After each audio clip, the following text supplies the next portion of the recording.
The Caleth Transport Ship. Whisper of Stars limped through the outer edges of the Sol system, its hull scarred by plasma burns and meteor impacts. Captain Zarath pressed her elongated fingers against the navigation console, watching the primitive blue world grow larger on their screens.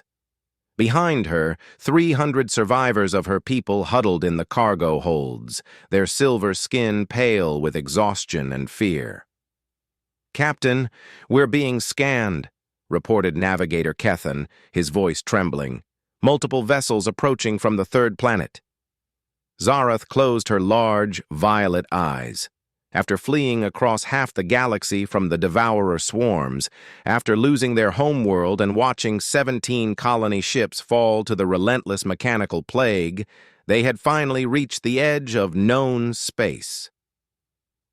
This small yellow star had been marked in their ancient charts as harboring primitive life. They had hoped to hide here, to rebuild in secret among beings too young to pose a threat. The approaching vessels were crude by Caleth standards, burning chemical fuel and held together with metal alloys. Yet there were dozens of them, moving with surprising coordination. On the main screen, Zarath could see the lead ship, a massive gray vessel bristling with projectile weapons and communication arrays. "Captain," came a voice through their universal translator, speaking in broken but recognizable galactic common. "This is Admiral Chen of the United Earth Defense Fleet. We detect severe damage to your vessel and possible civilian casualties. Do you require assistance?" The bridge fell silent. In 3,000 years of galactic history, the Caleth had never encountered a species that offered aid before demanding tribute or submission. Zarath's tactical officer, War Leader Vextal, leaned forward with suspicion. "It could be a trap, Captain. These humans may seek to capture us for study." But Zarath had studied the long-range scans during their approach. This world showed no signs of the crystalline technology that marked Devourer presence. No planet crackers orbited the blue marble below, no mechanical harvesting stations dotted the system's asteroid belt. Whatever these humans were, they were not infected by the galactic plague that had consumed everything the Caleth had ever known. "Admiral Chen," Zarath replied slowly, "I am Captain Zarath of the Caleth refugee vessel, Whisper of Stars. We have traveled very far, and we carry wounded. Our ship is failing." The response came quickly, filled with an emotion the translator struggled to convey, something between concern and determination. "Captain Zarath, you're cleared for escort to Earth orbit. Medical teams are standing by. We'll guide you to a safe harbor." As the human ships formed a protective formation around their dying vessel, Zarath felt something she hadn't experienced since childhood: hope. The lead human ship was close enough now that she could see through its viewing ports. The beings inside were small and soft-looking, lacking the natural armor that most spacefaring species developed. Yet they moved their vessels with practiced skill, and their weapons, while primitive, were positioned with military precision. The journey to Earth's orbit took 6 hours. During that time, human engineers transmitted detailed technical manuals to help the Caleth repair their failing life support systems. Human doctors, working through translation software, provided medical advice for treating their wounded. Most remarkably, human agricultural specialists began calculating food requirements for 300 refugees with unknown dietary needs. When the Whisper of Stars finally entered Earth's orbital space, Zarath gasped at what she saw. The humans had constructed a massive space station in just the few hours since first contact, a ring of interconnected modules that had clearly been assembled from existing infrastructure. Docking bays stood ready to receive their ship. Medical facilities glowed with soft light behind transparent aluminum walls. "Welcome to Haven Station," Admiral Chen's voice crackled through the comm. "It's not much, but it's yours for as long as you need it." As they docked, Zarath watched through the viewports as human workers in environmental suits carefully guided their ship into the largest bay. The humans moved with extraordinary care, as if the alien vessel were made of precious crystal rather than battle-scarred metal. When the seals engaged and atmosphere flooded the bay, the first humans to board came not as soldiers or scientists, but as doctors carrying medical supplies and children holding flowers picked from Earth's gardens. Dr. Sarah Martinez, the lead xenobiologist, worked alongside human physicians and Kaleth healers to treat the wounded. The language barrier proved challenging at first, but within hours, young human linguists had begun cracking the complex grammar of Kaleth medical terminology. Meanwhile, human engineers studied the damaged sections of the Whisper of Stars with fascination and respect, asking permission before touching anything and carefully documenting each repair. In the station's central assembly area, Zarath met with Admiral Chen and the hastily formed Earth Contact Committee. Chen was a small woman with graying hair and tired eyes, but she spoke with the authority of someone accustomed to protecting others. "Captain," Chen said, gesturing to a chair that had been quickly modified for Kaleth physiology, "we need to understand what you're running from. Our deep space monitors have detected unusual activity beyond the galactic rim. If something drove you here, we need to know what we're dealing with." Zarath looked around the room at the assembled humans.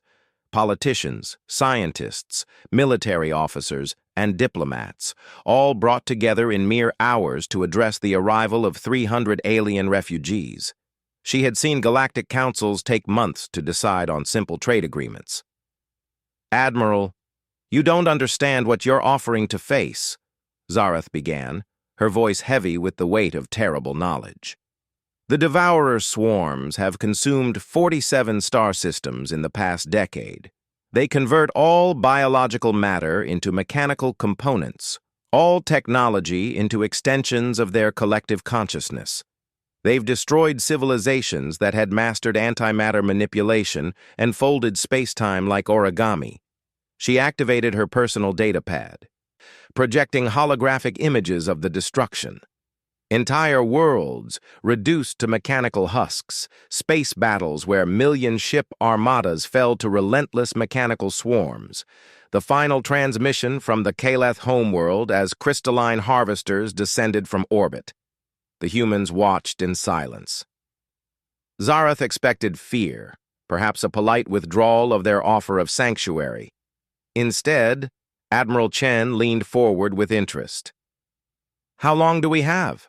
Chen asked simply. What?" Zarath stammered. "How long until they track you here? And what kind of defensive capabilities will we need?" Dr. Martinez spoke up from the science section. "Captain, with your permission, we'd like to study your ship's technology, not to copy it," she added quickly, "but to understand how these Devourer weapons function. If we're going to protect your people, we need to know what we're facing." Zarath stared at them in amazement.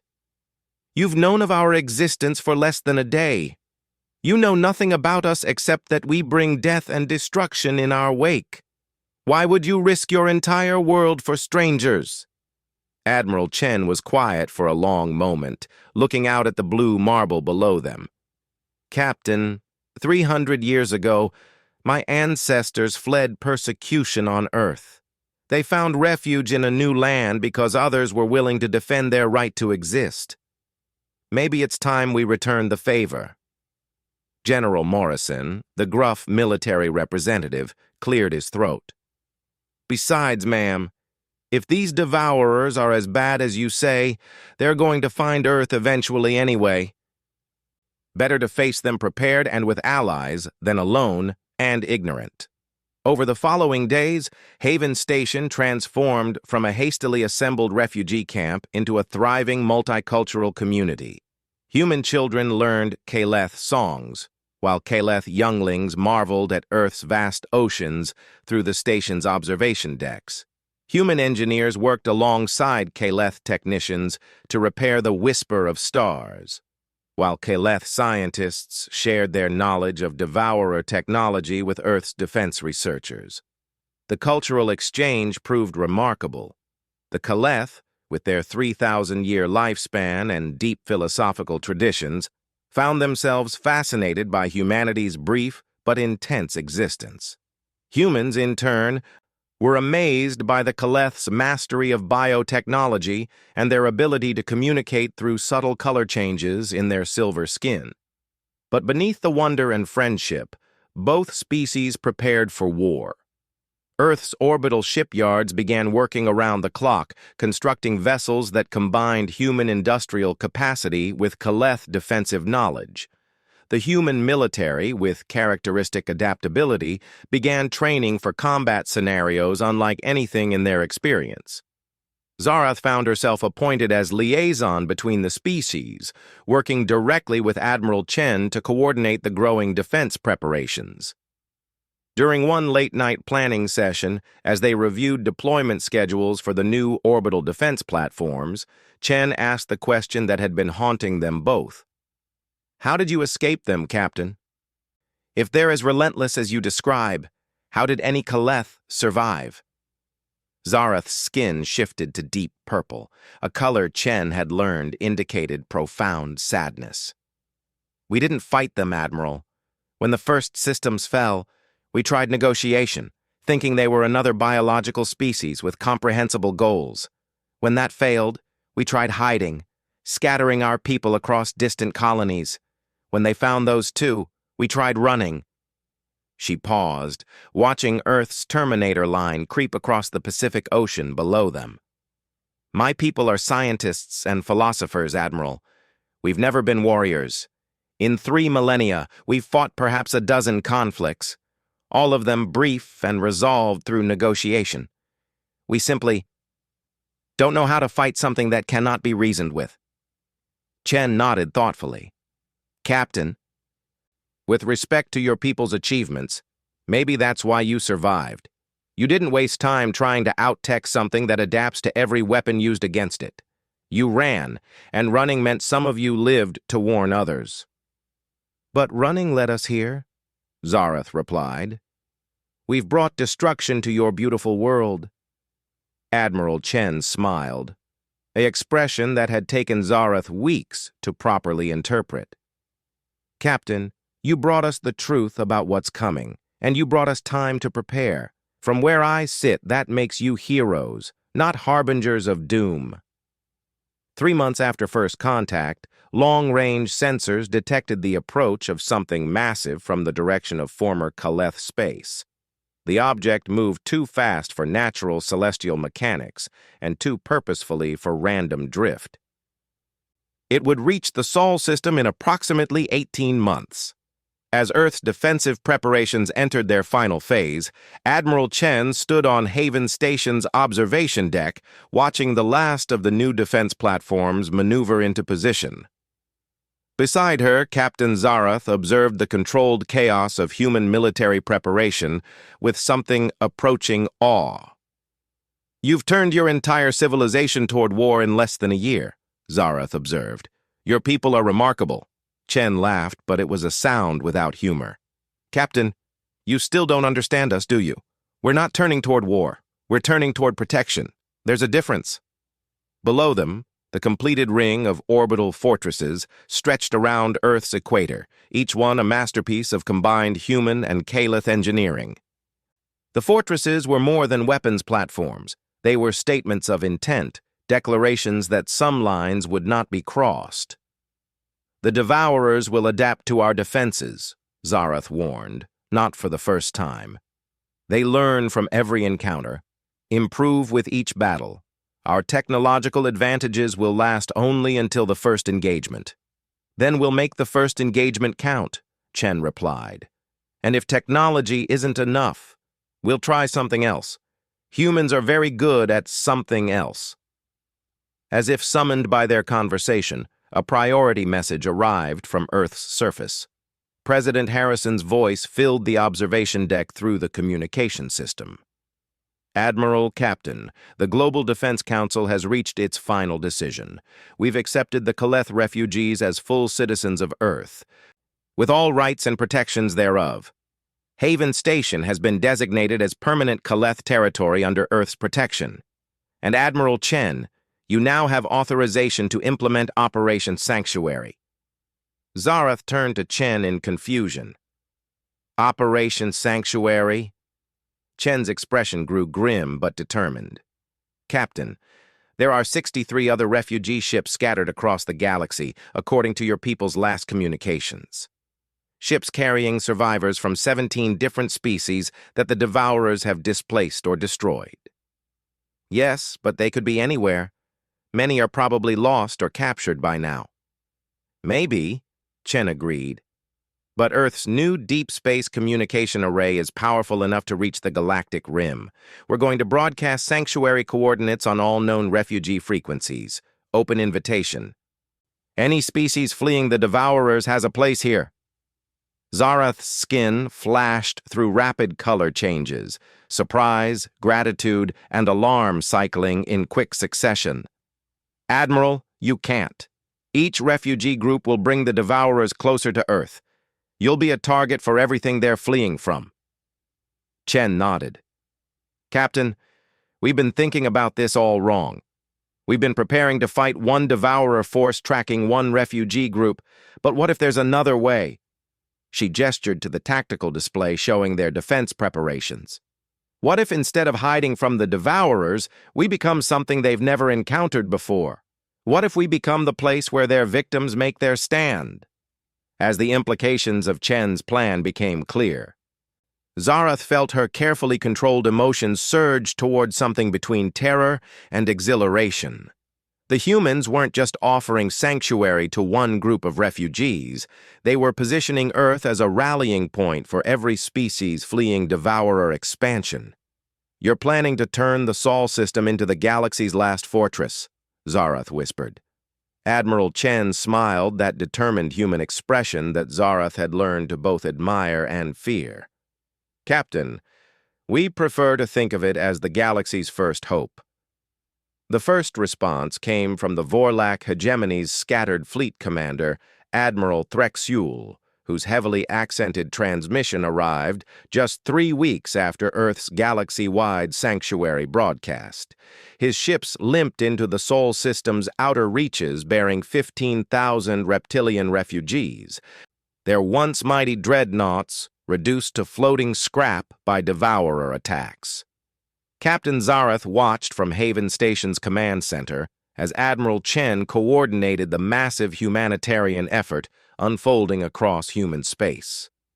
Earth's orbital shipyards, originally designed for peaceful exploration vessels, now worked continuously to process, repair, and accommodate refugee fleets from a dozen different species. Admiral Chen, Threxul's gravelly voice echoed through the translation systems. The Terran sanctuary coordinates reached us in the Vega system. We have survivors from 6 worlds, including younglings who have never seen their homelands. My warriors are prepared to serve in your defense forces. Chen's response was swift and warm. Admiral Threxul, welcome to Earth's protection. Your people will have safe harbor for as long as they need it. But we don't require military service in exchange for sanctuary. This is freely given. Through the viewing portal, Zarath could see the massive Vorlak ships dwarfing the human vessels that escorted them toward the growing refugee complex. The Vorlak were warriors by nature, their technology built around conquest and territorial expansion. Yet here they were, broken and desperate, seeking shelter from beings they would have considered primitives just months earlier. The sight filled Zarath with a complex mix of emotions. Each arriving ship represented both salvation for its passengers and increased danger for Earth. The Devourers would eventually track every refugee trail to this system, bringing with them accumulated knowledge of how to counter each species' defensive technologies. Dr. Martinez approached the observation deck where Zarath stood contemplating the growing fleet. Captain, we've made remarkable progress studying the technological samples from the refugee ships. Would you like to see what we've discovered? They made their way to the expanded research complex, where human scientists worked alongside refugee engineers, from 7 different species. The sight never failed to amaze Zarath. Beings who had never encountered each other before their mutual destruction were now collaborating on projects that would have taken individual species decades to complete. The most fascinating development is defensive adaptation, Dr. Martinez explained, leading them to a testing chamber where a small-scale model of devourer technology sparked and twisted under controlled conditions. Each refugee group faced different devourer variants. The swarms that destroyed the Vorlak worlds used different tactics than the ones that consumed Kaleth space. She activated a holographic display showing the evolution of devourer attacks across the galaxy. Look at this pattern. The devourers aren't just adapting to individual species' defenses. They're adapting to specific types of thinking, specific approaches to problem-solving. Zarath studied the data with growing understanding. They're learning to counter not just our technology, but our psychology, our fundamental approaches to warfare and defense. Exactly. But here's what we think gives us an advantage. Dr. Martinez switched the display to show Earth's current defensive preparations. Every other species faced the devourers alone, with their own unified strategic thinking. But Earth is becoming something unprecedented, a world defended by the combined knowledge and tactical approaches of multiple species. The implications were staggering. Instead of facing one predictable defensive strategy, the devourers would encounter a defense grid that combined Kaleth biotechnology, Vorlak kinetic weapons, human industrial capacity, and the unique approaches of every refugee group they'd taken in. We're not just building stronger defenses, Zarath realized.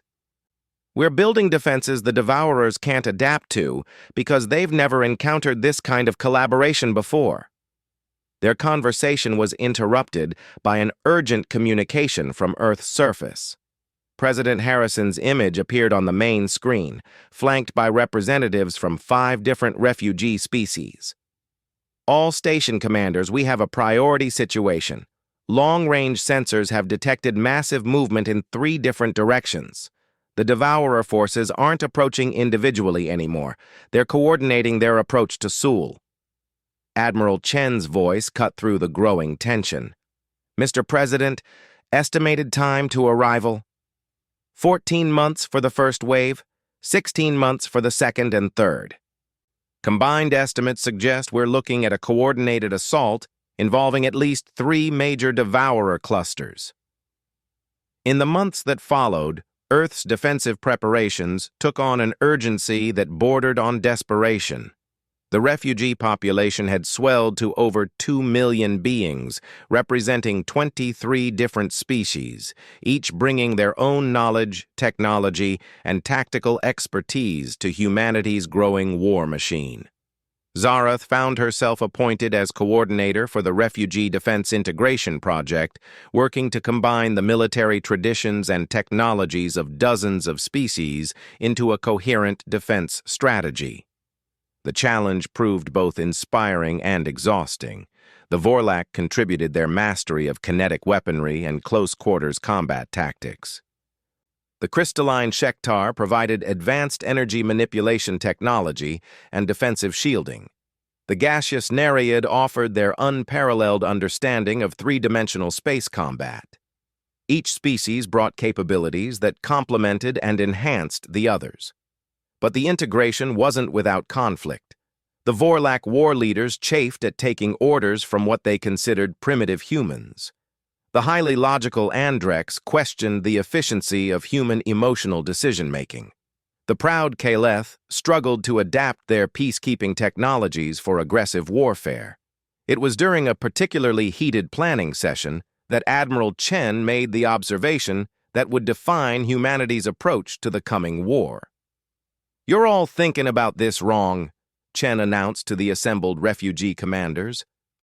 "Every one of your species faced the devourers with the mindset that you were fighting to preserve your existing way of life. But we're not trying to preserve anything. We're trying to create something new." She activated the main tactical display, showing the Sol system's growing defensive infrastructure. "Look at what we've built here. Kalith biotechnology integrated with Vorlac kinetics, human industrial platforms powered by Shektar energy systems, defense strategies that combine 23 different military traditions. Admiral Threxel leaned forward, his reptilian features reflecting grudging interest. "What are you suggesting, Admiral Chen?"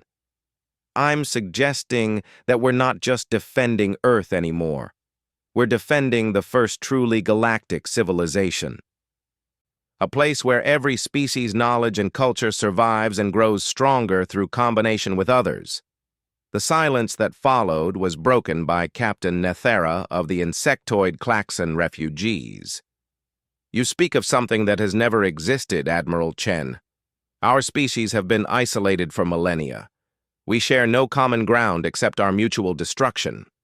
Chen smiled that uniquely human expression that had become familiar to the refugee commanders. "Captain Nethera, 6 months ago, human children had never heard Klaxon music. Now Earth schools teach your mathematical songs alongside human literature. Your engineering principles are integrated into our defense platforms. Your people work alongside ours in our shipyards." She gestured to the mixed crews visible through the command center's viewing ports. "Common ground isn't something you find, Captain. It's something you build." The breakthrough came during the construction of the system's outer defense grid.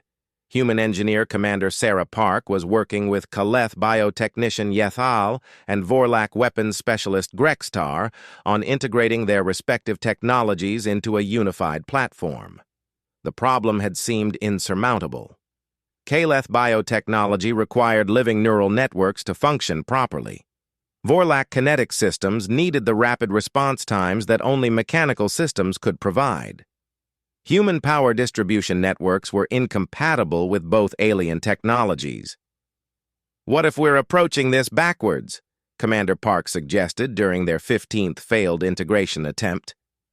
"Instead of trying to make our technologies work together, what if we designed new technology that incorporated the principles of all three?"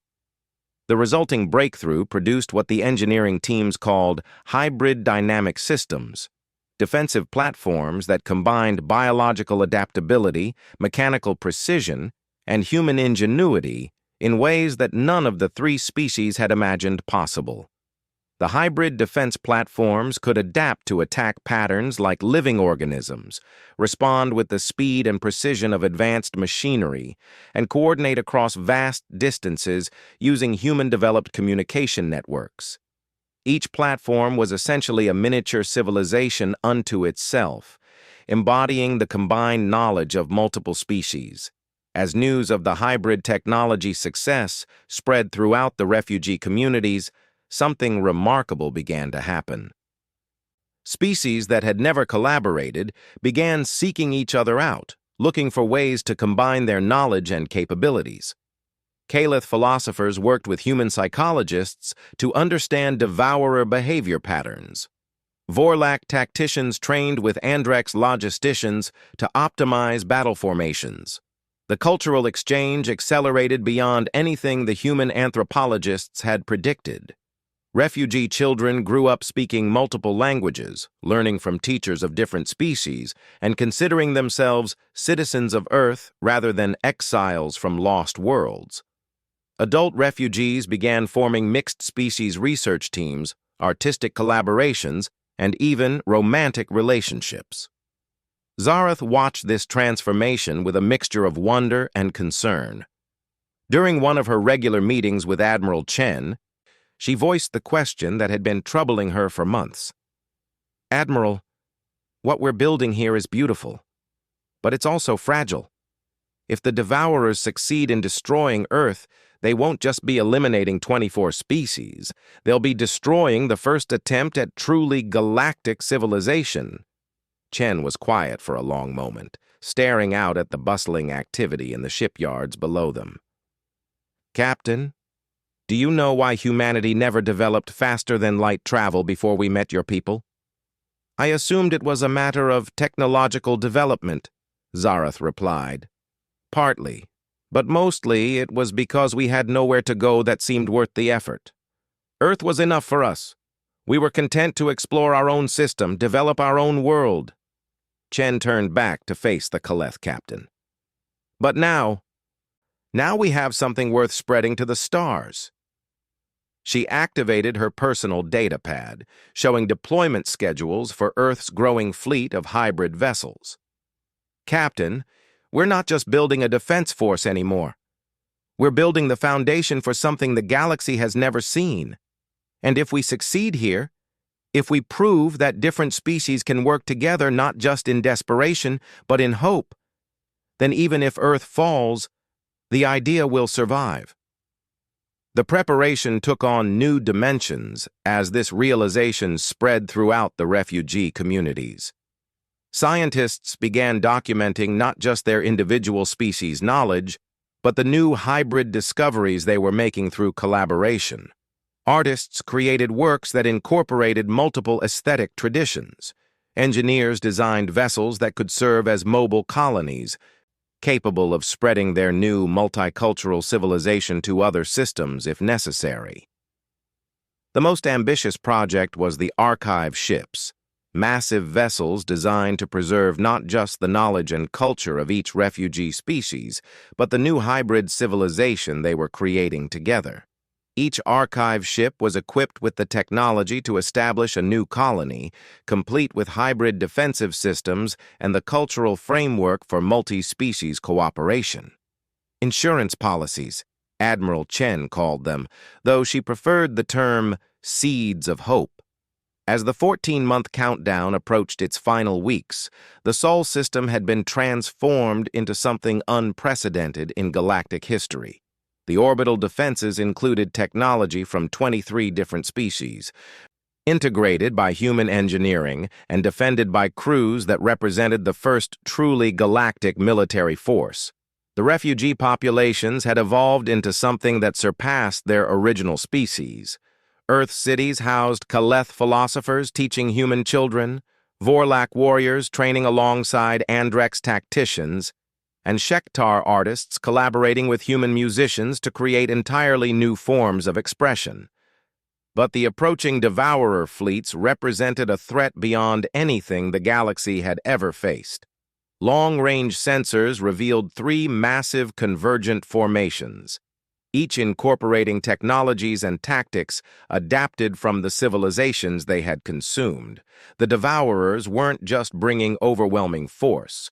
They were bringing the accumulated military knowledge of 47 destroyed star systems. During the final command briefing before the expected arrival, Admiral Chen addressed the assembled refugee leaders with characteristic directness. In 72 hours, we're going to face the test of everything we've built here. Every integration project, every cultural exchange, every hybrid technology will be put to the ultimate trial. Some of you have asked me if I believe we can win. She paused, looking around the room at the diverse assembly of species that had become humanity's closest allies. I believe we can do something better than win. I believe we can prove that cooperation is stronger than conquest, that diversity is more powerful than uniformity, and that hope can survive even the darkest threats the universe can offer. Admiral Threxul spoke for the refugee commanders. Admiral Chen, our species stand ready to defend Earth as we would defend our own homeworlds. This has become our home, and these hybrid defenses represent our children's future. As the meeting dispersed and the final preparations began, Zarath remained behind with Admiral Chen in the empty command center. Outside the viewing ports, the lights of thousands of ships created a constellation around Earth, each one representing hope preserved and civilizations saved. Admiral, Zarath said quietly, whatever happens in the coming battle, you should know that you've already achieved something remarkable. You've given the galaxy something it never had before, a reason to believe that tomorrow can be better than today. Chen smiled that uniquely human expression one more time. Captain, tomorrow is going to be very difficult, but the day after tomorrow? That's going to be magnificent. The Devourer fleets materialized at the edge of Sol system like a nightmare-given form. 3 massive formations emerged from hyperspace in perfect coordination, their crystalline hulls reflecting the distant sun's light in patterns that hurt to observe directly. Each formation contained thousands of vessels, from scout-sized harvesters to continent-sized command ships that pulsed with the stolen technology of 47 dead civilizations. Captain Zarath stood in the primary command center of Haven Station, watching the tactical displays with a mixture of terror and fascination. The Devourers moved with machine precision, but their formations incorporated strategic patterns she recognized from destroyed Kaleth fleets, Vorlak battle squadrons, and a dozen other extinct military traditions. "They're not just using our technologies," she whispered to Admiral Chen. "They're using our tactical thinking, our cultural approaches to warfare. They've absorbed the military wisdom of every species they've destroyed." Admiral Chen nodded grimly, her hands steady despite the magnitude of what they faced. "Then it's time to show them something they've never absorbed before. All stations, this is Admiral Chen. Implement Multicultural Defense Protocol 7. Let's introduce them to hybrid warfare." The response across the Sol system was immediate and coordinated. The outer defense ring activated first. Platforms that combined Kaleth biotechnology with Vorlak kinetics, creating weapons that could adapt their targeting patterns faster than any single species design. The platforms didn't just fire projectiles, they launched guided organisms that could think and adapt during flight, pursuing their targets with biological cunning enhanced by mechanical precision. The lead Devourer formation encountered the first wave of hybrid defenses in the space between Neptune and Uranus. Zarath watched in amazement as the alien swarm faltered, their adaptive algorithms struggling to categorize weapons that combined biological unpredictability with technological sophistication. "First contact engagement successful," reported Commander Park from Defense Platform Alpha 7. "Enemy adaptation protocols appear confused by our hybrid targeting systems. They're trying to counter biological responses with anti-mechanical protocols and vice versa." But the Devourers learned quickly. Within hours of the first engagement, their formations had reorganized, developing new tactical approaches that began to counter the hybrid defenses. The mechanical swarm adapted not just to individual technologies, but to the principle of technological combination itself. "Sir, we're seeing rapid evolution in their attack patterns," reported Lieutenant Torres from the Jupiter Monitoring Station. "They're beginning to coordinate biological and mechanical countermeasures simultaneously." Admiral Chen had expected this development. "All commands, initiate Phase 2. Show them what happens when 23 species coordinate instead of just technologies." The second phase of Earth's defense revealed the true innovation of the refugee collaboration. Instead of fighting as separate units with combined technologies, the hybrid fleets began coordinating their tactics across species lines. Vorlak warriors provided close-quarters expertise, while Andrex tacticians managed long-range logistics. Kaleth biotechnicians adapted defenses in real time, while human engineers maintained the mechanical systems that allowed such rapid adaptation. The result was military coordination, unlike anything in galactic history. Each engagement involved tactical decisions made by multiple species working together, creating strategic approaches that no single culture could have developed. The Devourers found themselves facing enemies who thought in ways that transcended their absorbed knowledge. During one crucial battle near Mars orbital space, Admiral Threxul's Vorlak Heavy Assault Squadron worked in perfect coordination with Captain Nithara's Klaxon Precision Fighters and Commander Sarah Park's Human Engineering platforms. The combined force didn't just use different technologies, they thought about warfare in fundamentally different ways simultaneously. "Devourer Command Ship Delta Prime is adapting to our kinetic assault patterns," Threxul reported over the battle communications, "switching to biological targeting systems." "Confirmed," responded Nithara.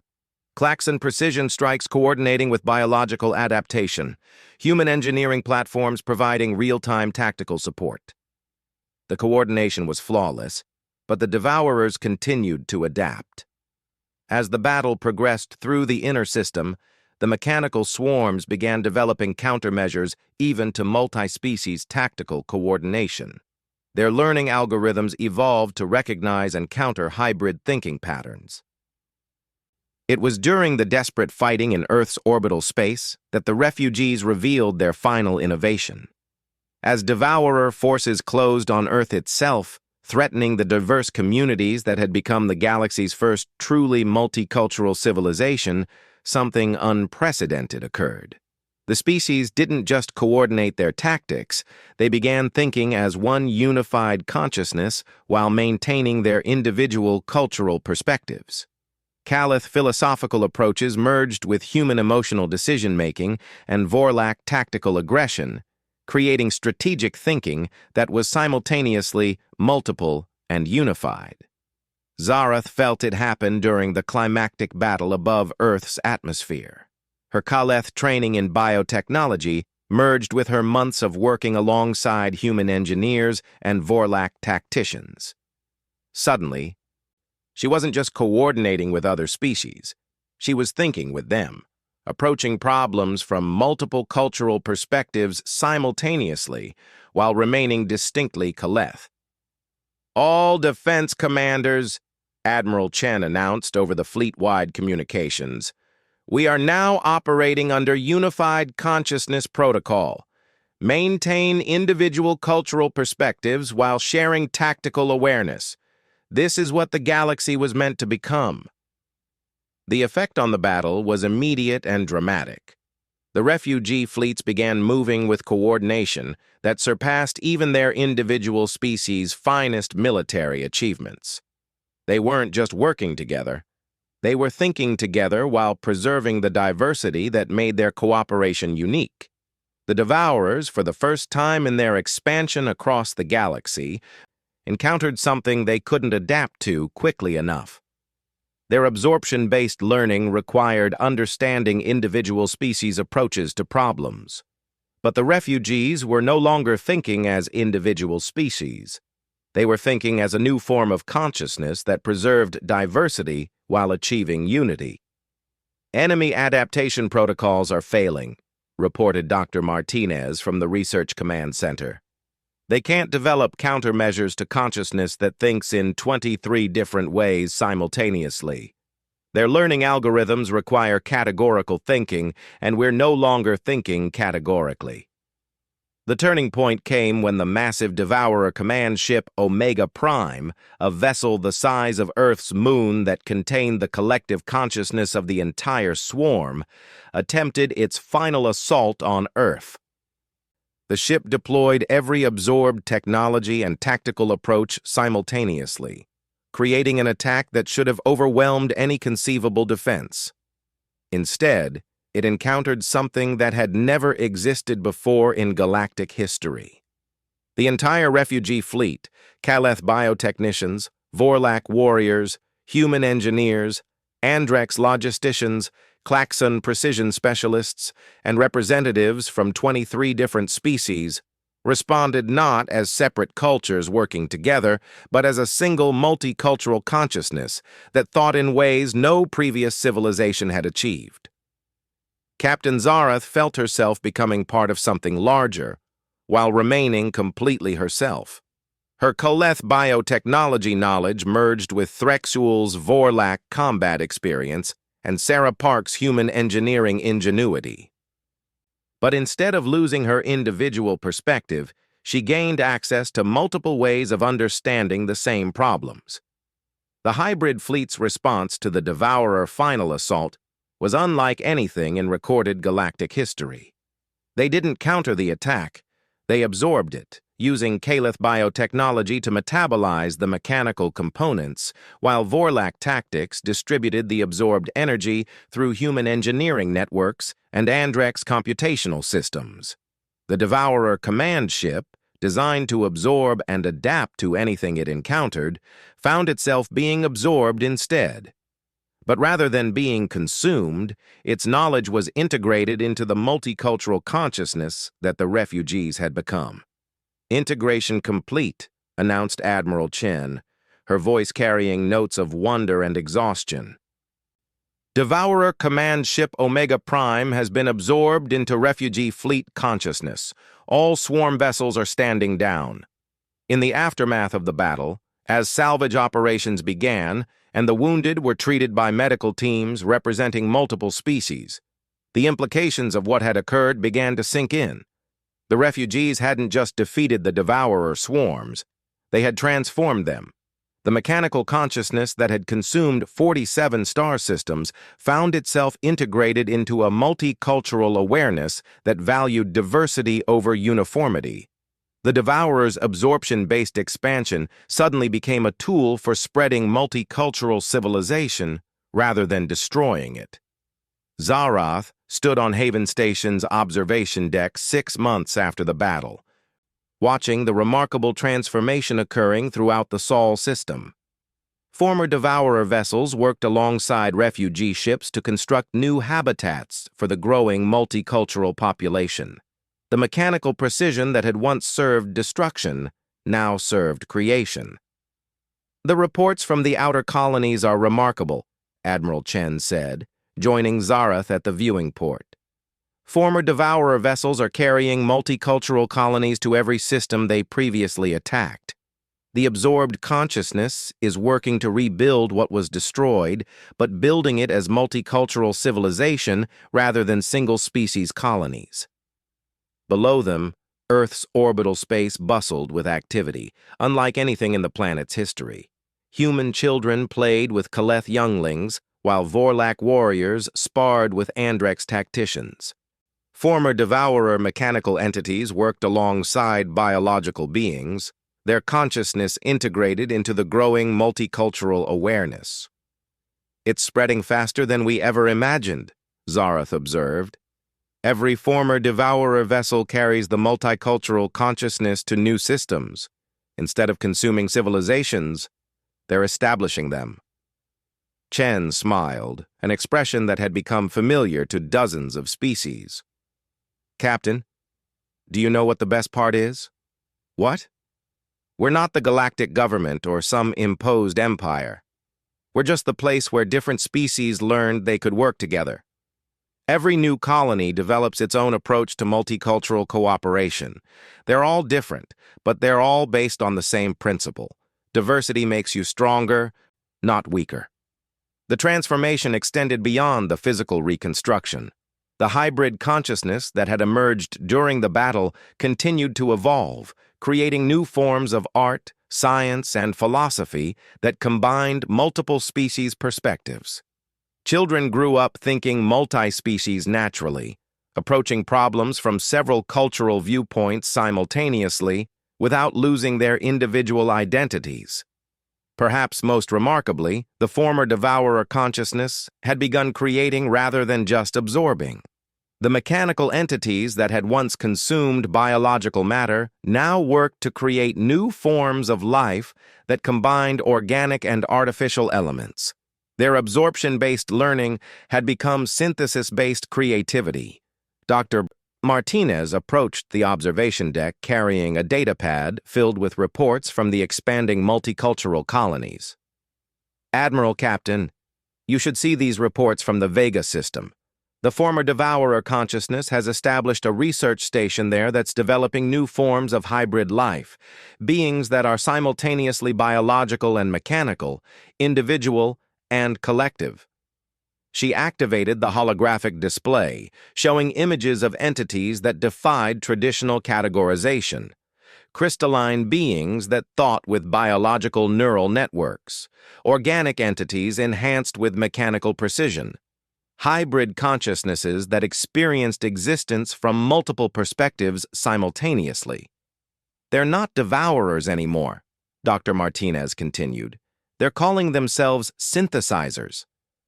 Instead of absorbing existing life, they're creating new forms of existence that combine the best aspects of everything they encounter." The philosophical implications were staggering. The galaxy was witnessing the birth of not just a new civilization, but a new form of existence. The multicultural consciousness pioneered by Earth's refugee communities had evolved into something that transcended the traditional boundaries between species, between biological and mechanical, between individual and collective awareness.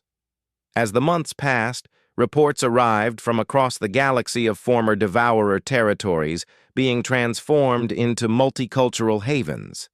Each new colony developed its own approach to combining different forms of consciousness and existence, but all were based on the principle that diversity and cooperation created possibilities that no single approach could achieve. Standing in the command center that had once coordinated desperate defensive preparations, Admiral Chen reviewed deployment schedules for Earth's growing fleet of colony ships. But these weren't military vessels. They were mobile communities carrying the seeds of multicultural civilization to star systems throughout the galaxy. "Admiral," Captain Zarath said, reading from the latest communication logs, "we're receiving requests for multicultural colony support from over 300 systems. Species that were never touched by the devourers are asking to join the expanding network of cooperative civilizations." Chen laughed, a sound of genuine joy that had become more common as the pressure of constant warfare gave way to the excitement of galactic transformation. "Captain, do you remember when you first arrived here, convinced that you were bringing destruction to our world?" Zarath's skin shifted through colors indicating deep contentment and amazement. "I remember being terrified that we would doom your beautiful world to the same fate that destroyed ours. And instead, we all discovered that running away from destruction could become running toward creation." Chen activated the main display, showing the growing network of multicultural worlds spreading across the galaxy. "Look at what we built, Captain. Not just survival, but something better than any of our species achieved alone." The final reports from Earth's expanding influence arrived 1 year after the battle, carried by former devourer vessels that now served as ambassadors between multicultural colonies. The galaxy was transforming into something unprecedented, not an empire or federation dominated by one species, but a network of diverse communities that shared knowledge, culture, and consciousness while maintaining their individual character. Children throughout the galaxy grew up learning multiple languages, thinking from multiple cultural perspectives, and considering cooperation with different species as natural as breathing. The hybrid consciousness that had emerged during Earth's desperate defense had become a new form of existence that preserved individuality while enabling unprecedented cooperation. Perhaps most remarkably, the galaxy was becoming more diverse, not less. Instead of homogenizing different species into a single culture, multicultural consciousness enabled each species to maintain its unique characteristics while contributing to something larger than any single civilization.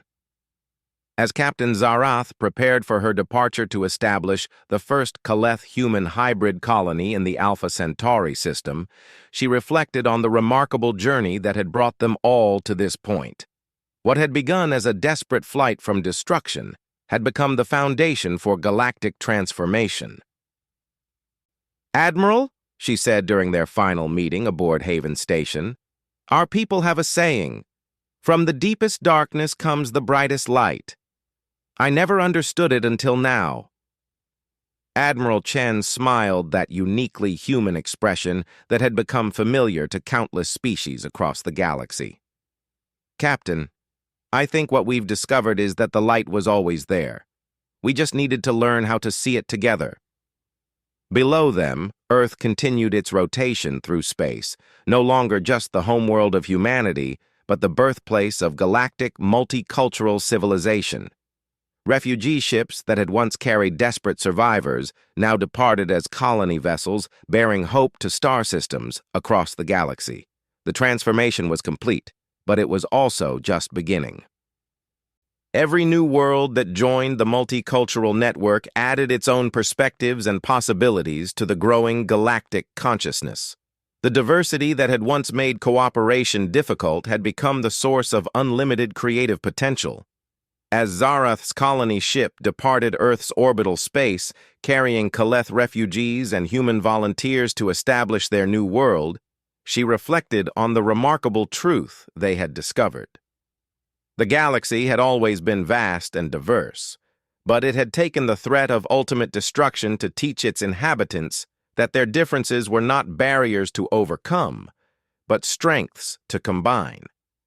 The stars ahead held infinite possibilities, and for the first time in galactic history, multiple species would explore them together, creating new forms of existence that none could have imagined alone. Earth had offered sanctuary to those fleeing destruction, and in return, the refugees had helped humanity discover that the universe was far more wonderful than any single species could comprehend. The last message from Admiral Chen reached Zarath's ship as it entered hyperspace toward their new world. "Safe travels, Captain. Build something beautiful out there. The galaxy is watching and learning and becoming more wonderful because of what we've all created together."